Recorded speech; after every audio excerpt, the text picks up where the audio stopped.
Welcome viewers. Our guest today is Mr. Rob Fraser, Mayor of District of Taylor. Thank you, Rob, for coming to our program. You're welcome. Thanks for having me. Welcome. So, first of all, please tell us briefly about the history of Taylor. The history of Taylor is deep. Taylor has roots that go back to probably 10,000 years with the indigenous population here. The Taylor Flat has been used and the Taylor River has been used by indigenous populations for generations. More recently, however, Taylor got its name from a trapper named Herb Taylor. He was really the first European settler to settle off the river, and he trapped and he traded, and eventually his family started a ferry business where they ferried people across the river. And eventually Taylor started to grow into an agricultural community.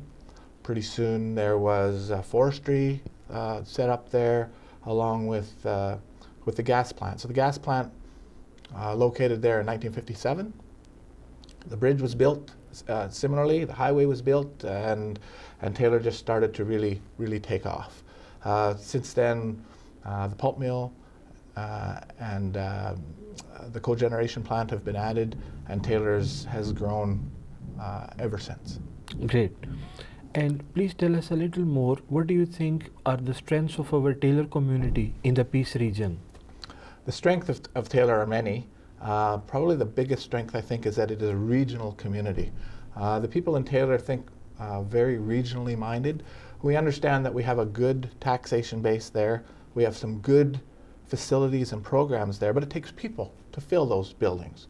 Without people, without memories, you don't have a community. You only have hollow shells of buildings. And so the people at Taylor think very regionally, and we accept people readily into our communities so that we can provide those services for our community and the surrounding area. So we think very regionally in Taylor. Thank you. And please tell us about your responsibilities as the mayor of the district. So there's really three groups of responsibilities, and all of them are just as important as the other. One is a leader with respect to our Taylor Council. I'm also responsible for ensuring that the policies of the District of Taylor are followed by the staff, and we hold each other accountable to ensuring that those policies are followed. And also, I'm a representative for the District of Taylor. So I represent Taylor in external events to the province, to the federal government, as really our spokesperson. So those are the three main groups of responsibilities that I have. Thank you. And what's your interpretation of peace, progress, and prosperity? Well, in Taylor, our logo is where peace and prosperity meet. And that was really a little twist on words because of the Peace River, but also because of the Alaska Highway and the history of Taylor with respect to the bridge being there, as well as before that, the ferry that the Taylor family ran. And so when you talk about peace and prosperity, from the physical perspective, the Peace River is there, the highway is there. But also from a larger perspective, Taylor being a regional community, it's a very peaceful community. And the logo before was the industrial capital of the peace. So the Council of the Day wanted to massage that and look more at the changing times with respect to peaceful communities and prosperity. And so it's a bit of a twist on words with respect to the Peace River and peace in general and the prosperity of our diverse economy in Taylor. Great, thank you. And do you believe in being an industrialist or environmentalist or both? In this day and age, I think you really need to be both. We need to have a very prosperous economy so that our families can live and enjoy life in this region. But we also have to be careful of how that prosperity affects our environment, both internally to our communities as well as our natural environment that's around us. So in this day and age, we really need to be looking at our economy and our resource extraction in a very responsible way that respects our environment naturally and internally to our communities. And so really it requires us to be both industrialists and environmentalists. And I think there are a lot of people, most people in our region think that way. And please tell us, what do you think is the best thing about our peace region? The best thing about our peace region, I feel, is the diversity of people, the diversity of our economy. People come to the north from all over the world, and they come here, and when they get here, they become northerners, and true northerners will respect tolerance and respect and understanding and equal opportunity, and to me, we have so many people in our region that have those values or learn those values when they come here. And having such a wide, diverse group of people and opinions really helps us to do the best work that we can do. When we seek to understand each other, we really do good work here. We come up with good ideas, good solutions, and we're not just throwing stones at the problems and that we have of our time and our age. We really seek to build solutions for our problems, and that's one of the best things I feel our region, from Taylor to the Northern Rockies, provides this province. And what do you think are the main problems faced by our region presently? Again, I have to come back to the economy, our communities, and our environment. Our economy right now is very depressed. People are in very hard times, particularly in the northern parts of our riding, the northern Rockies regional municipalities. It's depressed, but at the same time, there's hope for the future.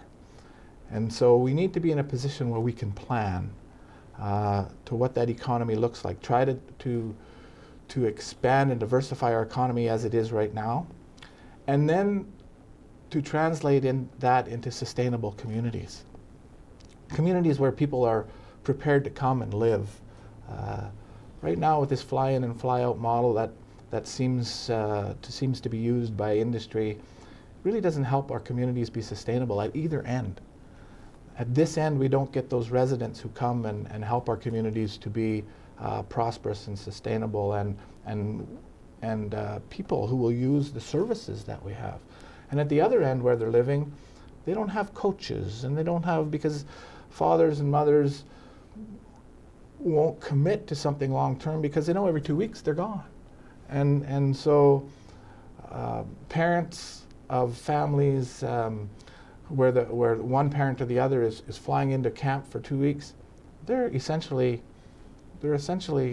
single parents for those 2 weeks, and they're not when the other parent is not home, and that's not good for our social structure. And so really having strong communities that are diverse, that have the arts and have good culture and have heritage, understand what our heritage is, those are good, solid communities that people will want to live in. And we'll need to really plan that out. If we're sitting on a world-class natural gas reserve, someday that will be used, which means there will be a huge growth in our local economy and our local communities. We need to plan for that.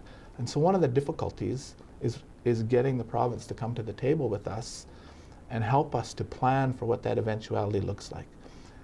And the last point I made is with respect to the environment. Is understanding as these big projects come, Site C, LNG, big pipelines, what's the effect cumulatively on our environment, both inside of our communities and again the natural environment? How does it affect our region? How will it affect our region? And again, having good research and understanding the baseline, where we are now, and potentially what that looks like into the future, those are our problems and opportunities that we need to be thinking about now. And so if we can get the province to come sit with us and partner with us and engage in a planning process where we can really understand what the future looks like, that's what the solution will be. And how do you think our Aboriginal communities could be supported further? We've been telling the Aboriginal communities what's best for them for far too long. I think what we can do to help our Aboriginal neighbors, our First Nations communities, is to create relationships and to sit back and listen. It's time for us to hear how they feel they want to be helped. It's time for us to stop telling them how they should feel and how we can help them. We need them, I think, to engage and work with the communities, because I think at a community level, we all want the same things. We all want safe communities to raise our children in that are free from any negative impacts, free from racism, free from just free to be able to think and move forward. And so therefore it comes back to that being comfortable in our communities, that we have good jobs, family supporting jobs that will allow our children to grow up and to be able to realize what their future will be. And so with respect to the First Nations communities, I think we can partner there. I really hope that there's an opportunity for partnering moving forward, and there's such a rich, vibrant culture there that I think all of us can learn from. So that's how I feel about working together with the Indigenous communities. Great. And what has encouraged you to run for the MLA position? There's a lot of things that have encouraged me to run for the MLA position. I think the biggest one would be the need for our northern values to be recognized in our capital. I think we need a voice that speaks for our values, that speaks to those values I spoke about earlier: tolerance, respect, understanding, and equality. And I think Northerners bring a very unique perspective with respect to those values. And I'm not sure that the party system always respects those values and the way Northerners bring those values to any problem, any committee, any legislation. And we need a voice, not an echo, in Victoria. We need somebody who can speak for the North, who's from the North, who has experience in the North. And that's what's encouraged me to run the most, is that I have that experience. I hold those values true. And I think that I can represent this riding and all of its communities in the best manner. I've been speaking to people for months now, and they're hurting, they're concerned, they're worried about the future, but Northerners are strong and resilient, and they do not want to be taken for granted. And I think in some ways, the parties have taken the North for granted. This riding has always been very solidly right, and I think when it comes to adding up which ridings the parties can tick off as being solid, Peace River North has always been number one. Tick. And I think that leads to complacency, which leads to being taken for granted. And Northerners do not want to be taken for granted. Northerners want to be free. They want their representatives to have the freedom to say what needs to be said when it needs said, regardless of which party's in power. And I think an independent candidate can bring that into the mix. And I think I can help to lead this region and speak for this region with an open mind and the freedom to say what needs to be said. And what does leadership mean to you? Leadership has many, many meanings. But I guess in its most root form to me, it's somebody who can rally a group of people into a common cause. A leader will do what's right regardless of how it looks.